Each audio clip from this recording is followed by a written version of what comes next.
Hey everybody, I'm Katallina, and today we're here to talk about episode 12 of A Condition Called Love. Last week's episode, with Hananoi and Hotaru sharing their first kiss, worked, in my opinion, as the climactic set piece of the entire series. And now what we have here in episode 12 is a winding down, an epilogue, a beautiful tying together of everything we've experienced, and I think they did an absolutely wonderful job. This episode can, in most parts, be broken into two separate pieces.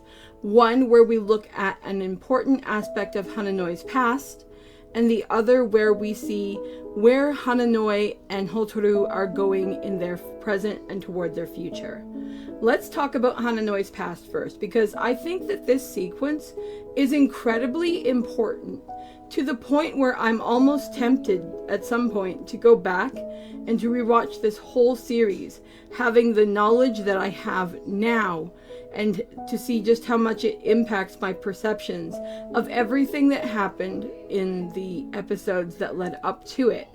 And I think that's really neat, because what we see from Hananoi's point of view is that when Hotaru stood over him with the umbrella, and when he came to her in the classroom the next day, it wasn't that he had just gotten dumped and he was lining up for some kind of rebound.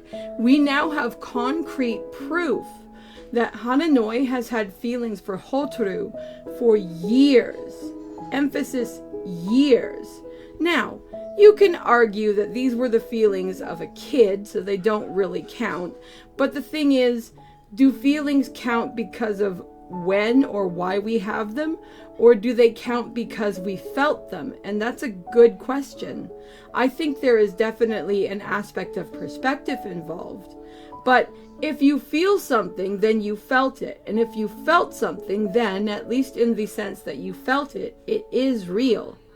So to see his reaction to her kindness, which she had no idea the way he felt or any of that at all. She was just being her natural self.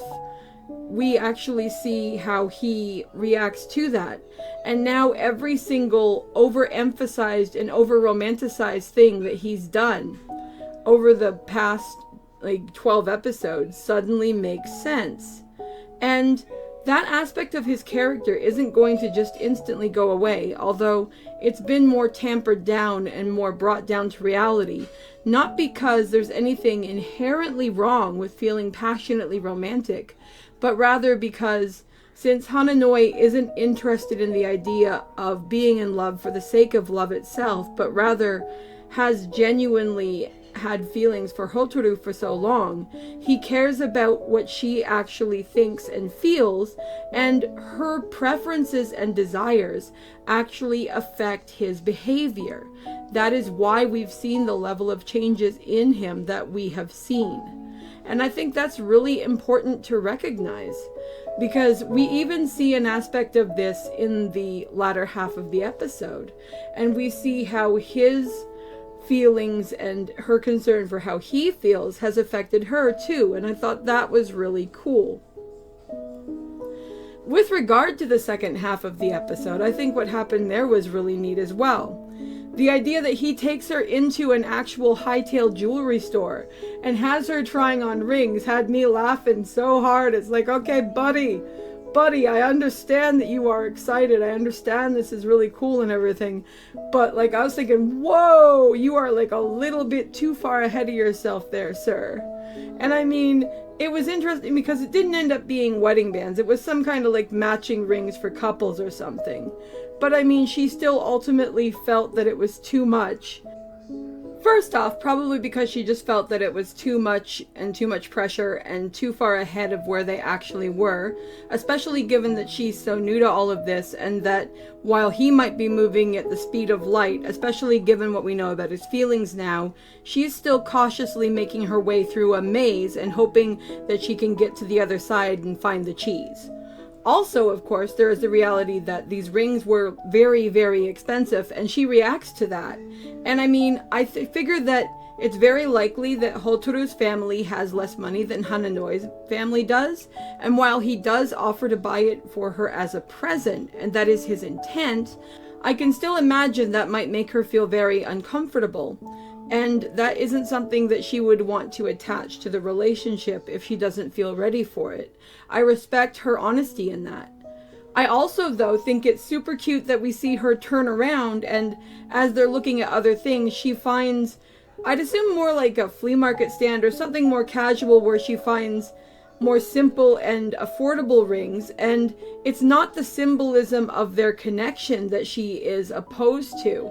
It is the level of solemnness and heavy commitment and overall cost and pressure that is making her feel overwhelmed.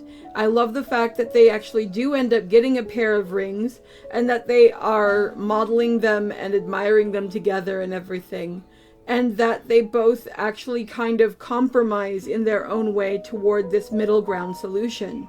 I think that that ability to compromise and to find a middle ground is one of the most useful tools that a couple can seek to master and to make use of in a relationship, because the challenge of a relationship, of course, is the reality that you have two separate individuals who are trying to fuse who they are together to make a life. And while this overall single situation might seem trivial on its own, its symbolism of their ability to actually communicate and work together to find some form of common ground shows that there is a high probability that they can make things work, because they know how to talk to each other, and they know how to understand each other, and they recognize that they need to respect each other. Overall, though, I thought this series was really good. I remember being very nervous going into this one, and I am absolutely thrilled with how it's actually turned out. I like the fact that it doesn't seem to take either side, whether that is the more cautious and modern aspect of connection between people that we see in Hotaru, or the more traditional and romanticized view of people that we see in Hananoi. It doesn't sit there and try to tell us that either one of these is inherently wrong. Rather, by showcasing two characters who come from these two different points of view, it shows the more important reality that a relationship isn't about whether or not you both think the same things. It's about taking what each individual thinks and then working together to create a more cohesive whole. Anyway, I'd love to know what you guys thought of this one, so feel free to drop a comment and let me know, and I'll talk to you guys in the next video. Bye!